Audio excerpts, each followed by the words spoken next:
Bueno, miembros inferiores.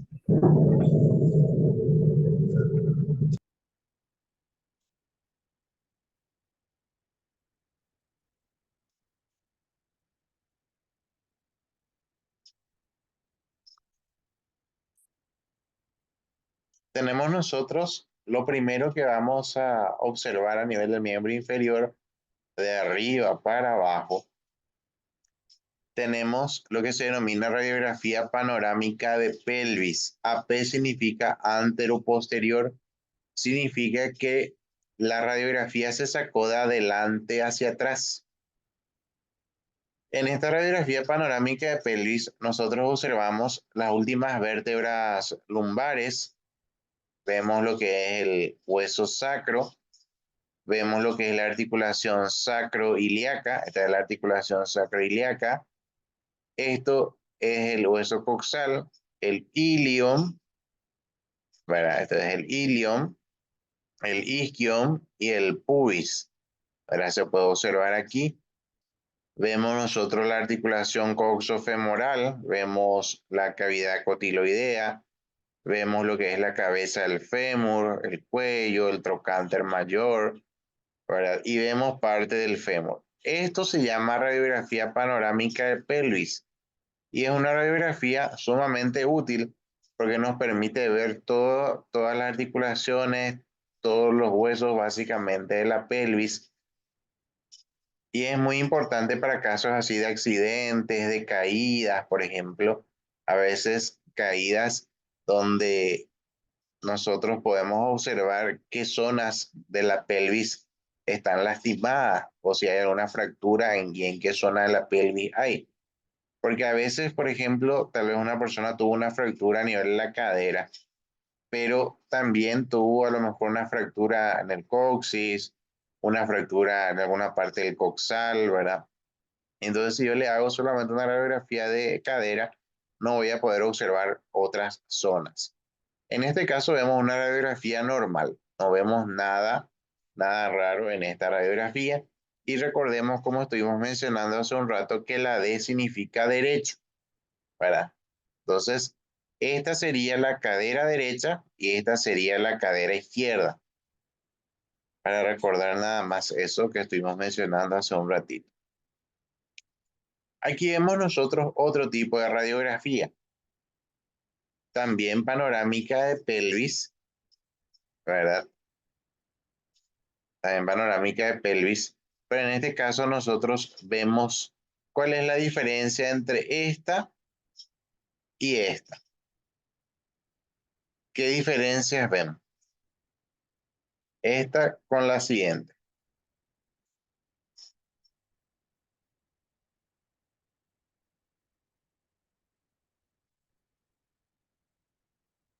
¿Qué ven de diferente?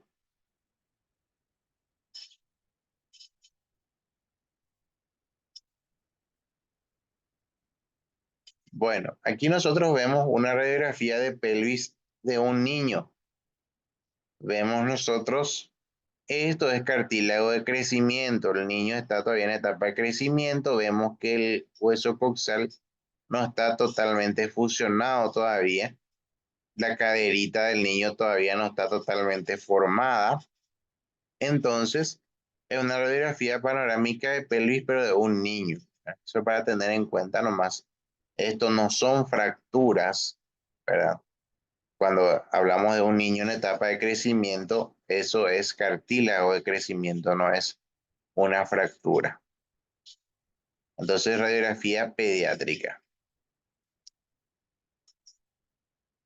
¿Qué les llama la atención en esta radiografía?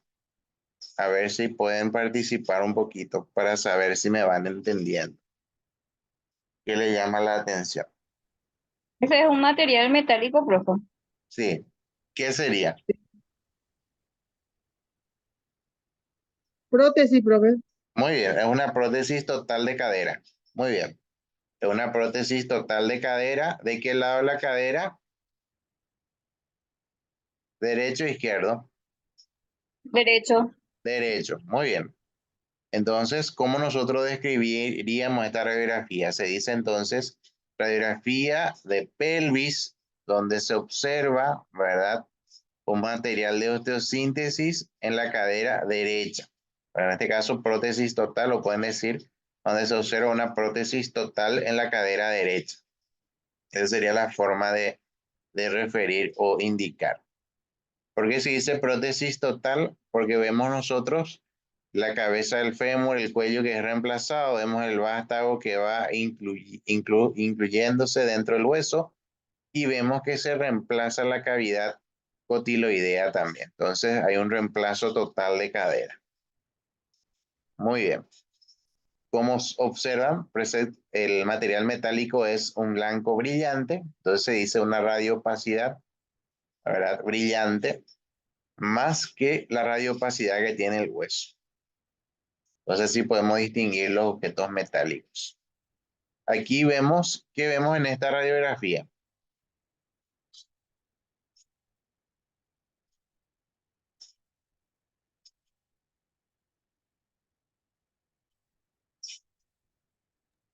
Otra prótesis también, profe, pero con tornillos. Puede ser.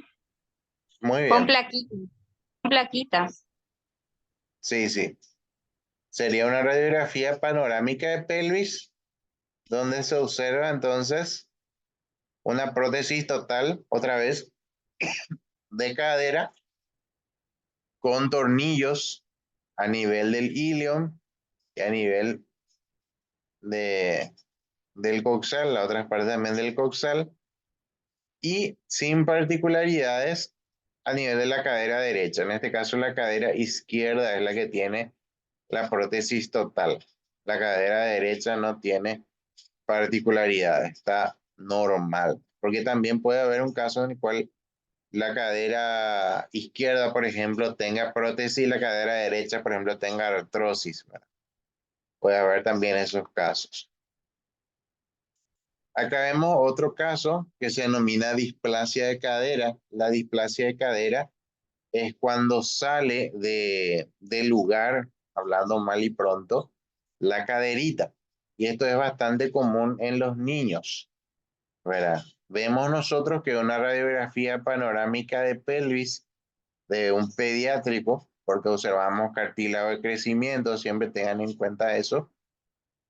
Cuando observamos cartílago de crecimiento significa que es un niño que está, una niña que está todavía en etapa de crecimiento, la cadera normal, y vemos nosotros cómo se movió del lugar. Se traza una línea imaginaria y vemos que esta cadera está más alta y está más hacia afuera. ¿Ven cómo esto está, su ubicación y esto está mucho más hacia afuera que esta caderita? Eso se llama displasia de cadera. Y dentro de la jerga popular, la gente le llama a eso cambueruyere, ¿verdad?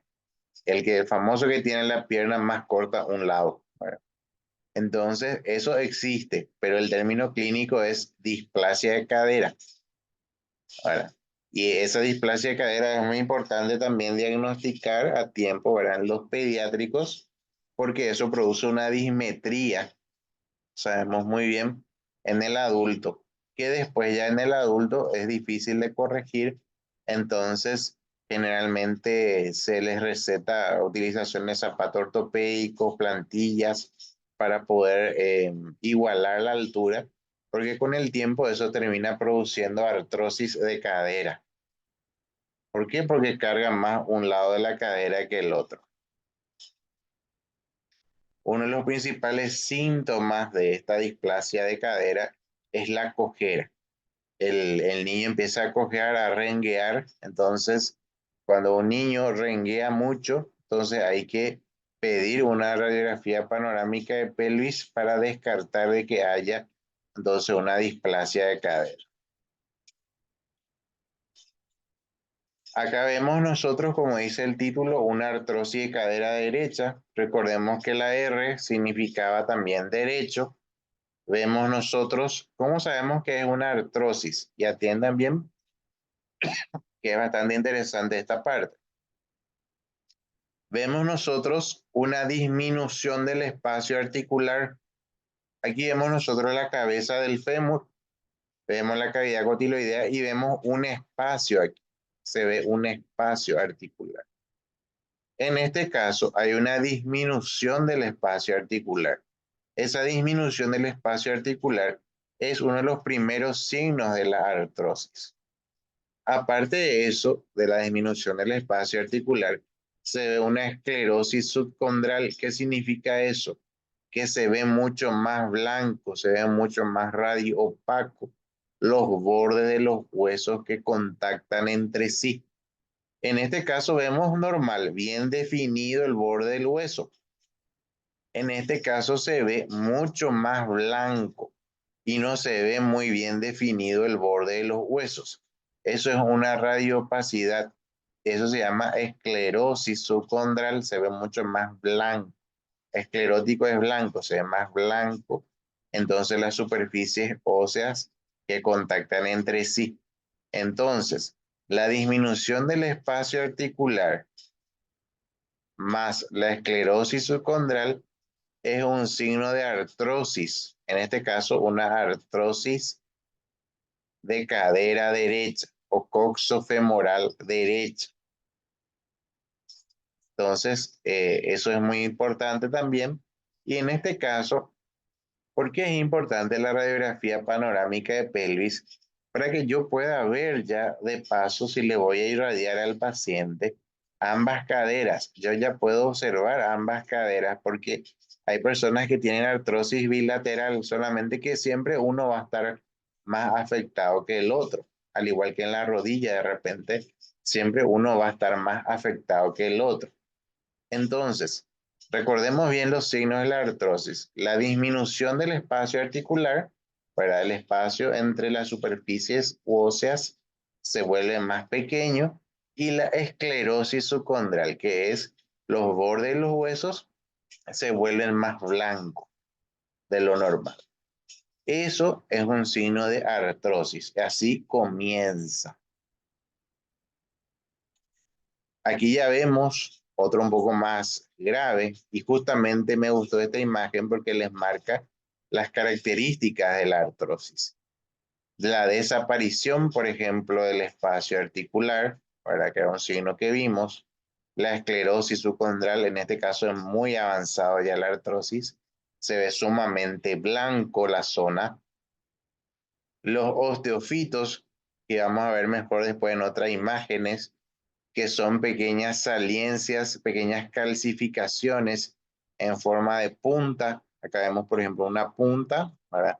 En forma de punta que se ven a nivel de las articulaciones, y las geodas, que son pequeñas calcificaciones en forma de grano de sésamo que se forman dentro de la articulación, que se pueden ver también. Entonces, son estas las características que tiene la artrosis, que se puede ver por medio de la radiografía. Pero hay algo particular también que muchas veces se presenta a nivel de la clínica. A veces nosotros vemos, por ejemplo, en este caso, que la cadera izquierda está mucho más afectada que la cadera derecha, pero al paciente le duele más la cadera derecha. Eso también puede presentarse. No siempre el que se ve más feo en la radiografía es el que más le duele al paciente. Y generalmente el que se decide, o la forma de decidir qué lado se le va a operar de repente al paciente, es de acuerdo al dolor que tiene. Entonces generalmente se le va a operar primero el que más le duele. Entonces es interesante tener en cuenta también esos aspectos. Aquí vemos, por ejemplo, una luxación a nivel de la sínfisis del pubis.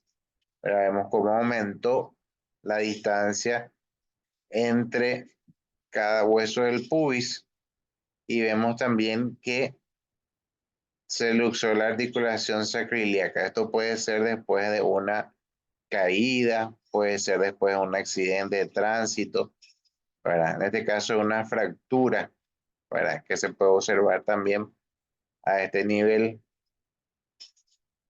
de la pelvis.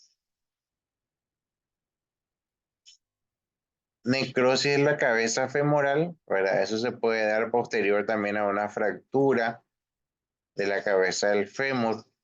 Se puede dar la necrosis de la cabeza femoral o se puede dar por alguna infección, se puede dar por distintas causas en el adulto.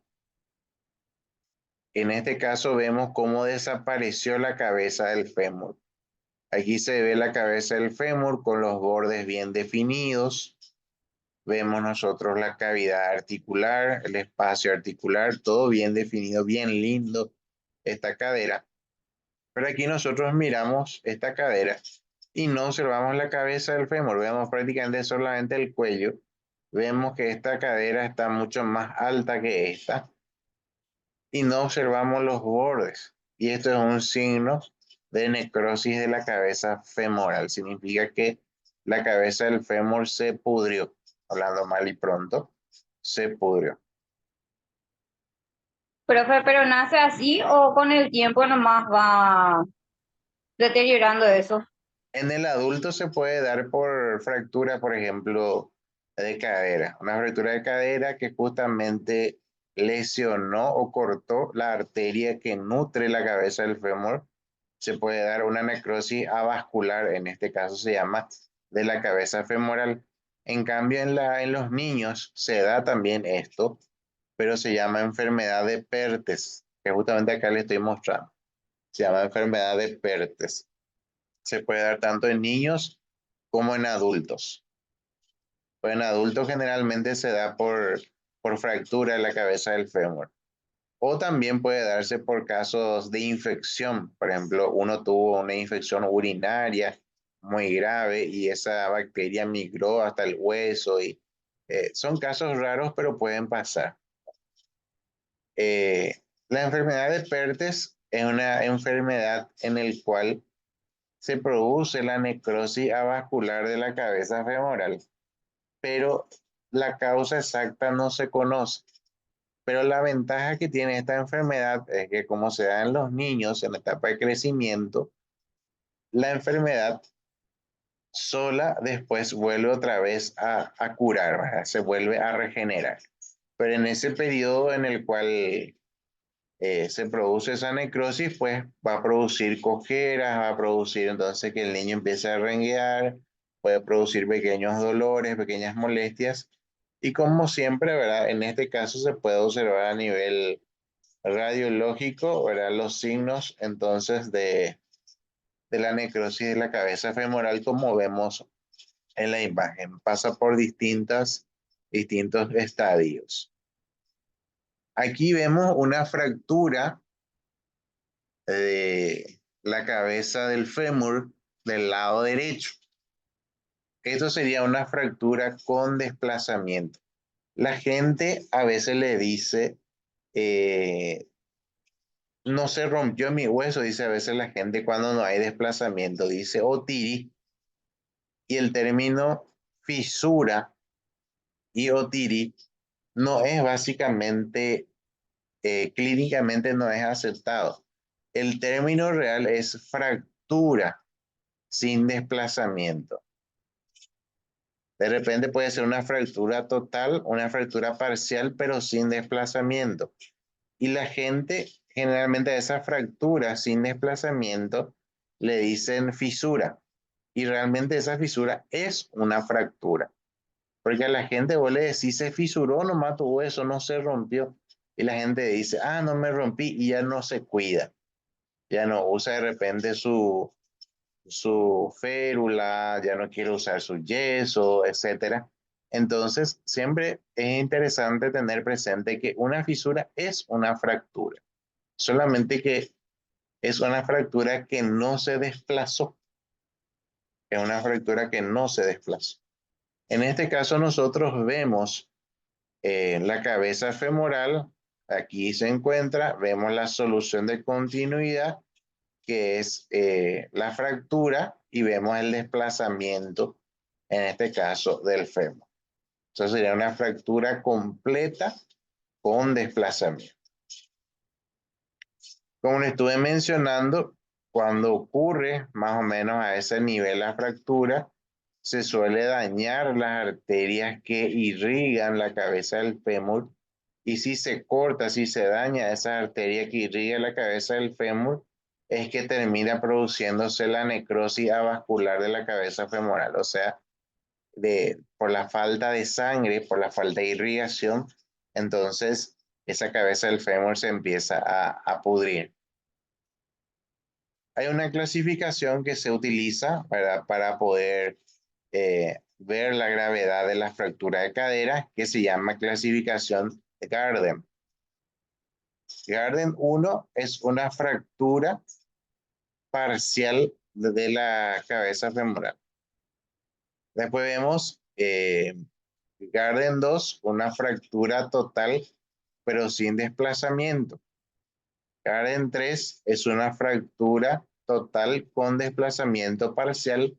Y Gardner 4 es una fractura total ya con un desplazamiento total, como podemos observar nosotros. Siempre que la fractura no sea desplazada, tiene un mejor pronóstico, por supuesto, ¿verdad? Cuando la fractura ya es desplazada, necesariamente la persona tiene que ir a un tratamiento quirúrgico. Cuando no es desplazado, cuando es solamente una fractura sin desplazamiento, inclusive puede curarse la persona sin llegar a ir a una cirugía de prótesis de cadera. Aquí vemos entonces una fractura subcapital tipo Gardner 3. A que se me... Disculpen un ratito, se me movió el PPT.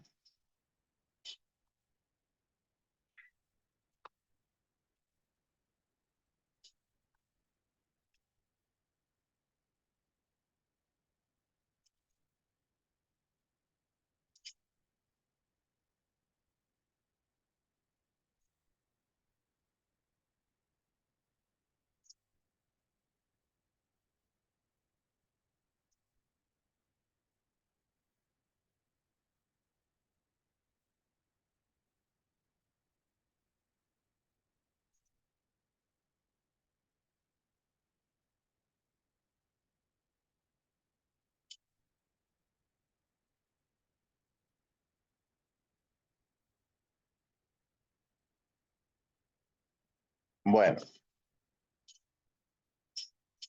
pueden ver ahí la imagen, una fractura Gardner tipo 3. Y como ya fue una fractura desplazada, entonces la solución en este caso es la utilización ya de un material de osteosíntesis, que en este caso sería la prótesis parcial de cadera. Generalmente para casos de fractura de fémur, para de cabeza de fémur, que se da generalmente en los adultos mayores, generalmente se utiliza una prótesis parcial de cadera.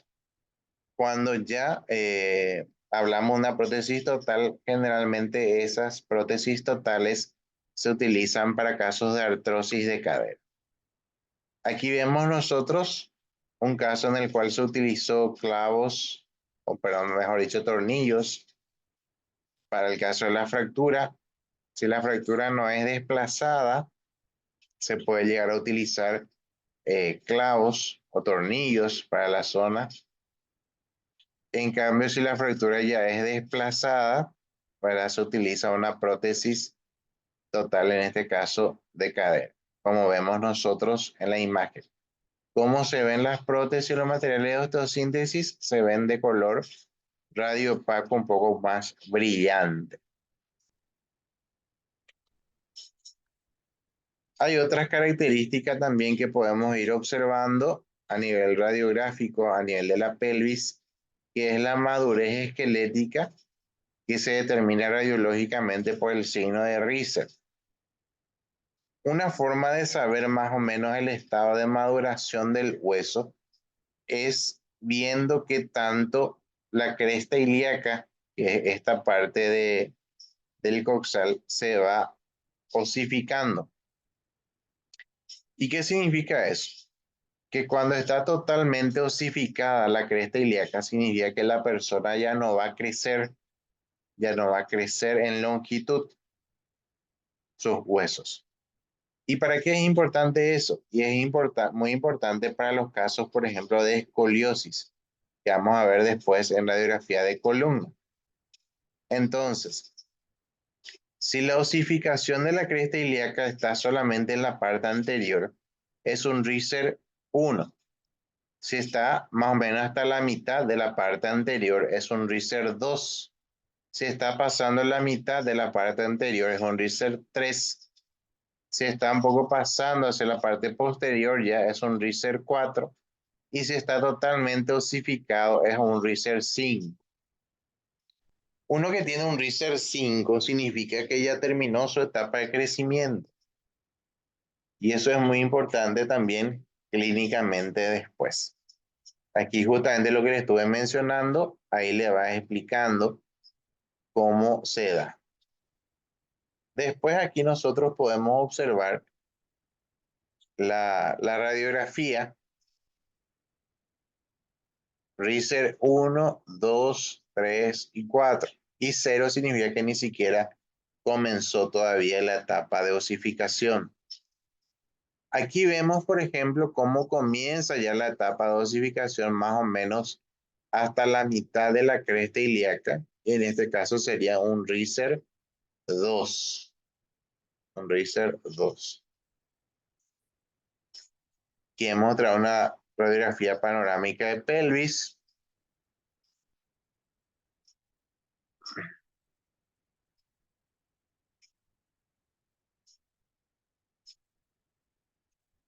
También a nivel de la cadera se puede observar los ángulos que tiene la cadera. Estos ángulos que tiene la cadera es muy importante tener en cuenta porque el ángulo cérvico-diafisario, o sea, entre el cuello y la diáfisis del fémur, tiene que estar a un ángulo normal, porque si ese ángulo está aumentado o si está disminuido, forman lo que se llama coxa vara si está aumentado y coxa valga si está disminuido.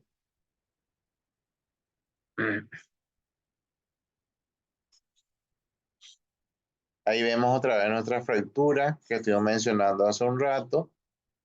Una técnica también que se utiliza para estos casos de fractura, si no está muy desplazado, es la utilización de placas y tornillos. Estos son placas y tornillos que se utilizan a nivel del fémur. Ese sería un clavo endomedular, ¿verdad? Placa y tornillo más un clavo endomedular. Esto sería también un clavo endomedular, pero aquí vemos nosotros una fractura que no vemos a nivel de la cabeza, no vemos a nivel del cuello, sino más bien es una fractura intertrocanterea. Este es el trocánter mayor del fémur, este es el trocánter menor del fémur, y esta fractura va desde el trocánter mayor hasta el trocánter menor y se llama fractura intertrocanterea. Para estos casos se utilizan los clavos endomedulares. Esto es un clavo endomedular que es un tipo de material de osteosíntesis también.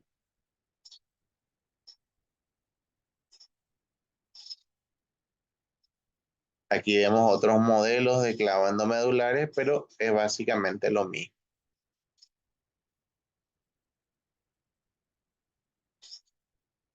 Aquí que vemos una fractura espiroidea a nivel del fémur. Ven cómo es la fractura bien marcada, la fractura total, básicamente la diáfisis del fémur. Aquí en cambio vemos nosotros una fractura transversa. Ven cómo se observa una fractura transversa a nivel del fémur. Del tercio medio sería del fémur, más o menos a la mitad. En los huesos largos también se pueden denominar de esa manera su fractura.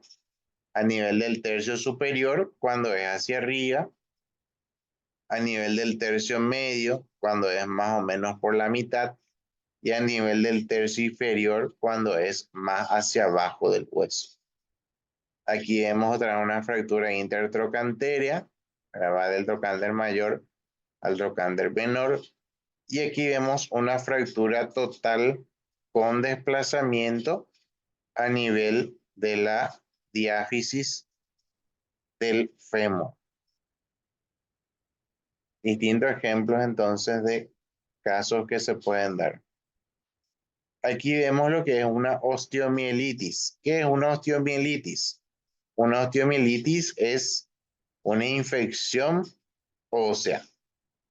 Esta infección ósea, ¿cómo se ve? En este caso nosotros observamos lo que es el secuestro óseo. El secuestro óseo es una característica ya de una infección ósea crónica. Vemos nosotros el hueso y alrededor vemos nosotros algo radiolúcido. Vemos la radiopacidad y alrededor radiolúcido. Todo lo que vemos de radiolúcido alrededor de esta radiopacidad sería pus, sería líquido purulento que está rodeando, que está rodeando al hueso. Entonces, esto se llama secuestro óseo. Aquí vemos lo mismo, vemos una parte de hueso y vemos pequeñas radiolucidez, y esas radiolucidez que se ve rodeando al hueso sería líquido purulento, que sería entonces una característica de una osteomielitis. ¿Hay alguna pregunta hasta allí? ¿Me están entendiendo? ¿Me están siguiendo?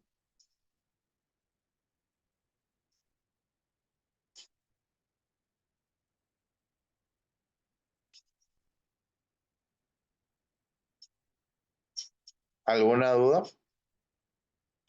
No, profesor.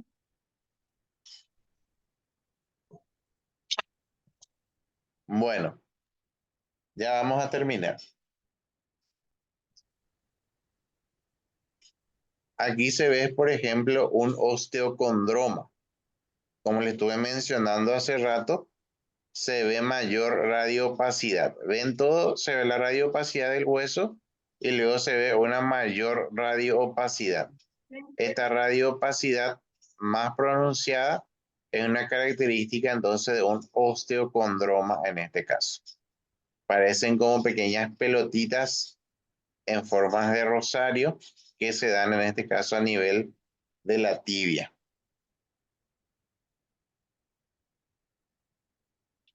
En este caso podemos observar a nivel del fémur un quiste óseo aneurismático. Vemos nosotros un quiste, como dice su nombre, vemos nosotros una saliencia ósea en forma generalmente ovalada o circular y vemos como unas rayas por dentro, como en forma de tela de araña, ¿verdad?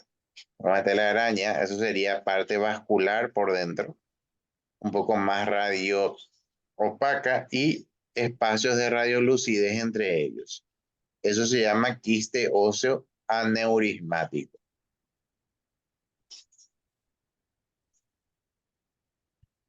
Aquí vemos nosotros una radiografía simple de rodilla de incidencia AP y lateral. Esto sería una radiografía de rodilla antero-posterior. Vemos aquí la rótula, vemos aquí la epífisis distal del fémur, la epífisis proximal de la tibia y vemos la cabeza del peroné. Como yo sé que el lado es, siempre el peroné va a estar hacia afuera. Entonces, de esa manera yo sé que el lado es la radiografía. En este caso, yo puedo observar una radiografía lateral también de la rodilla, donde observo mejor la rótula, la tibia y el peroné. Aquí vemos una artrosis, por ejemplo, de rodilla. Vemos nosotros que los huesos no tienen bordes regulares. Vemos una disminución del espacio articular. Vemos la esclerosis subcondral. Estos son los osteofitos. Vemos pequeñas puntas que se forman a nivel de la articulación. Estos son los osteofitos. Aquí vemos también la rótula tiene una punta en forma de un pico. Eso se llama osteofito. Vemos la esclerosis, se ve mucho más blanco, una disminución del espacio articular, ¿verdad? Que son características de la artrosis. En este caso hablamos de una artrosis de rodilla. Aquí vemos nuevamente una disminución del espacio articular, una esclerosis subcondral. Vemos los teofitos, pequeñas puntas que se observan a nivel de la articulación, una disminución del espacio articular y pequeñas puntas que se observan a nivel de la articulación. Entonces, son características, en este caso, de una artrosis de rodilla.